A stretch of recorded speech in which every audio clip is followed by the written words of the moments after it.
امریکہ کی ایرانی توانائی تنصیبات پر حملے مزید 10 دن تک روکنے کا اعلان۔ امریکی صدر ڈونلڈ ٹرمپ کا سوشل میڈیا پر بیان، کہا کہ 6 اپریل 2026 تک ایران کی توانائی تنصیبات پر حملہ نہیں ہوگا۔ اقدام ایران حکومت کی درخواست پر کیا۔ ایران کی توانائی تنصیبات پر حملے روکنے کی مدت آج ختم ہونا تھی۔ ایران سے بات چیت عمدگی سے جاری ہے۔ جنگ بندی نہ ہونے پر امریکی صدر ٹرمپ کی دھمکی، کہا کہ ایران پر بے رحمی سے حملے کریں گے۔ ہمیں نہیں، ایران معاہدے کی بھیک مانگ رہا ہے۔ معلوم نہیں ایران سے معاہدہ کروں یا نہیں، سمجھوتا نہ کرنے کا بھی فیصلہ کر سکتا ہوں۔ تہران کی فوجی صلاحیت، نیوی اور فضائیہ ختم کر دی ہے۔ ایرانی بہترین مذاکرات کار لیکن کمزور جنگجو ہیں۔ ایران کے پاس ایٹمی پروگرام ترک کر کے آگے بڑھنے کا موقع ہے۔ دیکھتے ہیں کہ ایران اپنا ہرمز کھول کر درست معاہدہ کرتا ہے یا نہیں۔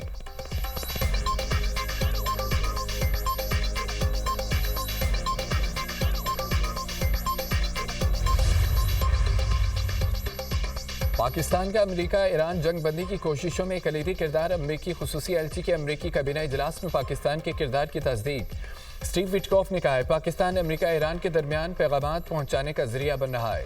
ہم نے پاکستانی حکومت کے ذریعے امن کے لیے 15 نکاتی پلان پیش کیا۔ امن معاہدہ ہونے کے مضبوط اشارے ملے ہیں۔ یہ فیصلہ کن موڑ ہے، ورنہ ایران کے پاس مزید تباہی کے سوا کوئی بہتر راستہ نہیں۔ ایران کو بتا دیا، دوبارہ غلط اندازہ نہ لگائیں۔ وزیر جنگ پیٹ ہیگزیت بولے امریکہ ایران کے ساتھ سمجھوتے کا خیر مقدم کرے گا۔ سمجھوتا نہ ہوا تو جنگ میں فیصلے کسی اور طرح ہوتے ہیں۔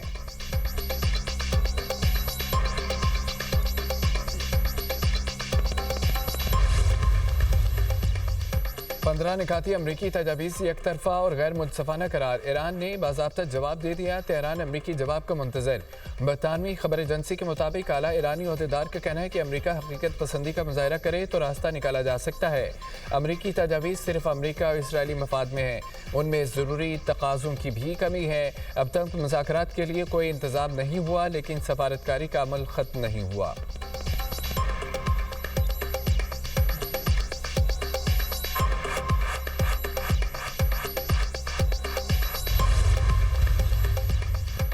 پاکستان نے امریکہ اور ایران کے درمیان مذاکرات کے لیے سہولت کاری کی تصدیق کر دی۔ نائب وزیر اعظم اسحاق ڈار کہتے ہیں کہ امریکہ ایران بالواسطہ مذاکرات جاری ہیں۔ پاکستان کے ذریعے پیغامات کا تبادلہ ہوا۔ امریکہ نے 15 نکات ایران کے لیے پیش کیے۔ ترکی، مصر، دیگر ممالک بھی اقدام کی حمایت کر رہے ہیں۔ CNN کی رپورٹ کے مطابق امریکہ مذاکرات کے لیے پاکستان میں میٹنگ کا اہتمام کر رہا ہے۔ امریکی نائب صدر JD وینس بات چیت کے لیے پاکستان جا سکتے ہیں۔ جنگ بندی مذاکرات کے لیے ترکی کا آپشن بھی موجود ہے۔ بات چیت کے لیے امریکہ 1 ماہ کی جنگ بندی کر سکتا ہے۔ برطانوی خبر ایجنسی رائٹرز کے مطابق ایرانی وزیر خارجہ عباس اراغچی اور اسپیکر پارلیمنٹ باقر غالباف کو پاکستان کے کہنے پر عارضی طور پر امریکی ہٹ لسٹ سے نکالا گیا۔ پاکستان نے مذاکرات کے لیے دونوں رہنماؤں کو ضروری قرار دیا تھا۔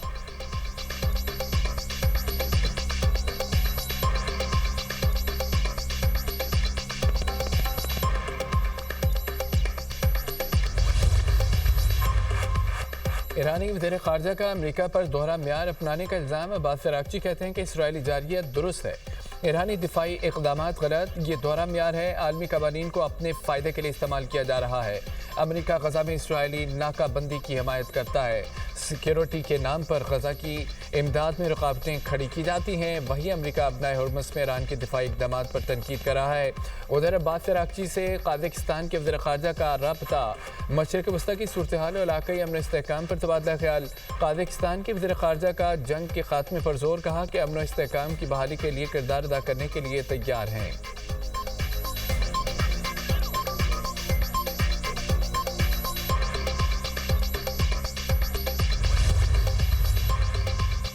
مختلف ثالث ممالک ایران کے ساتھ پیغامات کے تبادلے میں مصروف ہیں۔ کچھ پیش رفت بھی ہوئی ہے۔ پیغامات کے تبادلے بدلتی صورتحال کا حصہ ہیں۔ یہ حساس معاملہ ہے جس پر کھلے عام بات چیت نہیں کی جا سکتی۔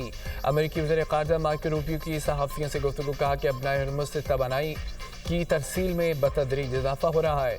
ایران ہراسہ کرنا بند کر دے تو کل ہی ابنائے ہرمز کھل جائے گی۔ جن ممالک کے ابنائے ہرمز میں مفادات ہیں وہ آگے آئیں اور نپٹیں۔ جنگوں میں امریکہ سے متعدد بار مدد مانگی گئی اور ہم نے مدد کی۔ جب ہمیں ضرورت پڑی تو نیٹو سے مثبت جواب نہیں ملا۔ ایران یورپ کی جنگ نہیں، ٹھیک ہے، یوکرین بھی ہماری جنگ نہیں۔ روس کا امریکہ کو مشرق وسطیٰ میں مذاکرات کی پیشکش، ایران میں تعینات روسی سفیر کہتے ہیں کہ واشنگٹن کو بارہا بات چیت کے لیے سگنلز بھیجے۔ روس اور ایران کا عسکری اور تکنیکی تعاون کا معاہدہ ہے، معاہدے کے تحت ایران کو فوجی ساز و سامان فراہم کیا۔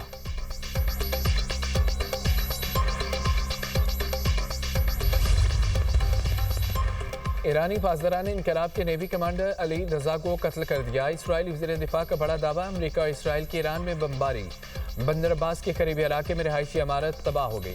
مشہد اور بیرجند میں دھماکے، شیراز میں 2 بچے شہید۔ ایران میں شہداء کی تعداد 1937 ہو گئی، 240 خواتین، 212 بچے بھی شامل۔ تہران میں پاکستانی سفارتخانے اور سفیر کے گھر کے قریب بمباری، پاکستانی سفارتخانہ اور سفیر کی رہائش گاہ محفوظ رہی۔ حزب اللہ کا جنوبی لبنان میں 7 اسرائیلی ٹینکوں کو نشانہ بنانے اور تل ابیب میں وزارت دفاع کے ہیڈ کوارٹرز پر راکٹ حملے کا دعویٰ۔ لبنان پر 2 مارچ سے اسرائیلی حملوں میں 1116 افراد جاں بحق ہو گئے، 3229 افراد زخمی ہوئے۔ لبنانی میڈیا کے مطابق اسرائیلی حملوں سے لبنان میں بغیر افراد کی تعداد 136۔ ایران کے اسرائیل اور امریکی تنصیبات پر میزائل اور ڈرون سے حملے، اسرائیل کے ملٹری کمانڈ کنٹرول سینٹر اور نیوکلیئر انفراسٹرکچر سے متعلق انڈسٹریز پر حملے۔ حیفا کی بندرگاہ پر حساس اور اسٹریٹجک مراکز کو ڈرون سے نشانہ بنانے کا بھی دعویٰ۔ ایران کا کہنا ہے کہ اسرائیلی بحری جہازوں کی تیاری کے مرکز پر بھی حملہ کیا گیا، تل ابیب پر میزائلوں کی بوچھاڑ کر دی گئی۔ کفر قاسم میں 5 سیغونی زخمی، املاک کو نقصان۔ بیت شمیس میں بھی تباہی، ابوظہبی میں میزائل کے ٹکڑے لگنے سے 2 افراد جاں بحق ہو گئے، 3 زخمی، کئی گاڑیاں تباہ۔ جاں بحق افراد میں 1 پاکستانی اور 1 بھارتی شہری شامل۔ عراق میں حملوں کے بعد امریکی سفارتخانے کا اپنا شہریوں کو فوری ملک چھوڑنے کا حکم۔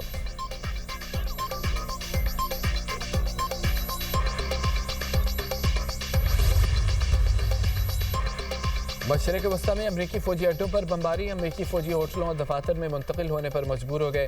نیو یارک ٹائمز کی رپورٹ کے مطابق صرف لڑاکا طیاروں کی پائلٹس اور طیاروں کی دیکھ بھال کرنے والا عملہ فوجی اڈوں پر موجود ہے۔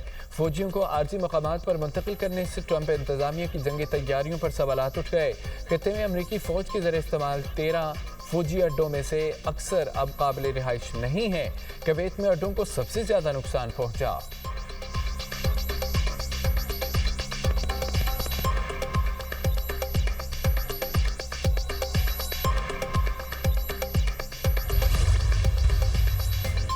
ایران کے میزائل اور ڈرون حملے پر عرب امارات کا سخت رد عمل۔ امریکہ میں تعینات اماراتی سفیر یوسف الطیبہ کہتے ہیں کہ سادہ سیز فائر کافی نہیں ہے، ایرانی میزائل ڈرونز ابنائے ہرمز کا مستقل حل درکار ہے۔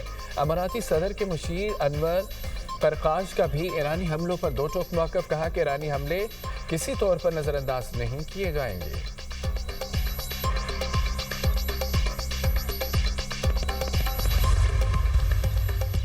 مشرق وسطی تنازع کے نتائج کی درست پیش گوئی کرنا مشکل ہے۔ جو تنازع میں شامل ہیں وہ خود بھی نتیجہ پوری طرح نہیں بتا سکتے۔ روسی صدر پیوٹن کی ماسکو میں تاجر رہنماؤں سے گفتگو، کہا کہ ایران جنگ کے نتائج اتنے ہی سنگین ہو سکتے ہیں جتنے کرونا وبا کے تھے۔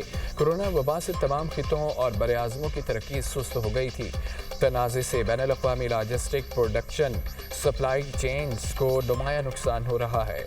نقصان سے ہائیڈرو کاربن، دھاتوں اور کھاد کی کمپنیوں پر دباؤ بڑھ رہا ہے۔ روس کو چیلنجز سے نپٹنے کے لیے مضبوط و متحد ہونا ہوگا۔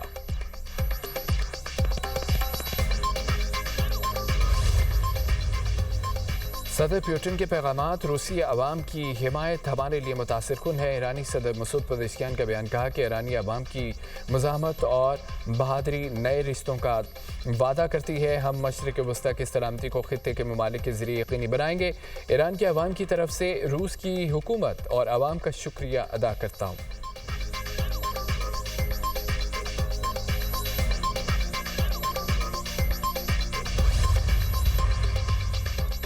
ایران نے ریڈ لائن عبور کر لی، خلیج تعاون کونسل کا تہران سے حملے فوری روکنے کا مطالبہ۔ سیکرٹری جنرل خلیج تعاون کونسل جاسم محمد البدوی نے کہا ہے کہ ایران کے حملے تعلقات میں تبدیلی کا سبب بنے۔ ایران جان بوجھ کر GCC ممالک پر براہ راست حملے کر رہا ہے۔ میزائل اور ڈرون حملے سے شہری اہداف کو نقصان ہوا، کئی افراد جاں بحق ہوئے۔ شہریوں پر حملے عالمی قوانین کی خلاف ورزی ہیں۔ GCC کو اپنے دفاع کا مکمل حق حاصل ہے۔ پاکستان میں سعودی سفیر نواف بن سعید المالکی نے کہا ہے کہ سعودی عرب اور دیگر خلیجی ممالک پر ایرانی حملے تشویشناک ہیں۔